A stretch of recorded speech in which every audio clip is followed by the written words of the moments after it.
One of the things that conservative Republicans over the course of my lifetime have railed away against is more federal power, right? They want to limit the federal government, they want to limit federal power, and they want to give as much power back to the states and the localities as humanly possible. We've been hearing about this since the Reagan administration.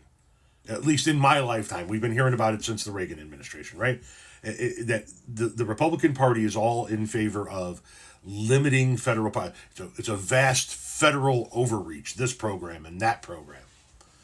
And then along comes Trump, and that whole theory, that whole mindset goes right out the window. States' rights? Fuck you. We're going to pass a national abortion ban. States' rights? Fuck you. We're going to tell you how to operate your state, or you're not going to get federal funding. And that's trickling down to the local level, the cities, the towns.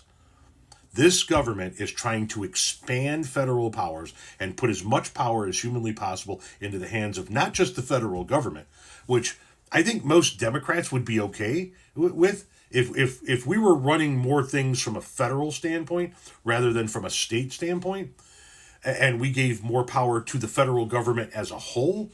That is the executive branch and the legislative branch, but that's not what's happening.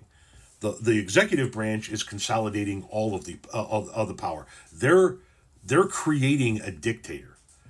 And one of the ways they're doing it is they're stepping on states' rights and they're stepping on local rights.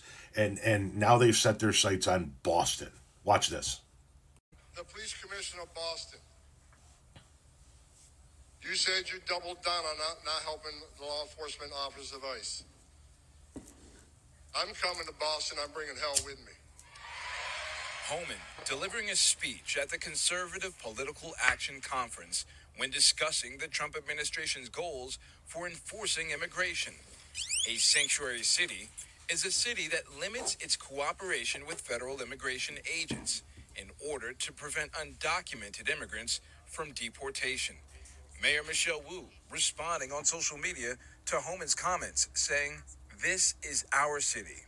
We're going to continue following and enforcing the laws to keep all Bostonians safe. And it goes without saying that our police commissioner has my complete confidence and support."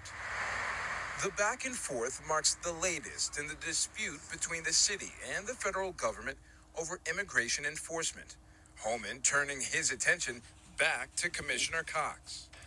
You're not a police commissioner. Take that badge off your chest, put it in the desk drawer, because you became a politician.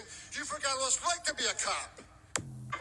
The balls on this sack of shit to tell an acting commissioner of police for the city of Boston that he's not a police commissioner and he needs to take his badge off because he became a politician and he's no longer a cop. Motherfucker, you work for a guy who's got 34 felony convictions. Fuck you and everything you stand for.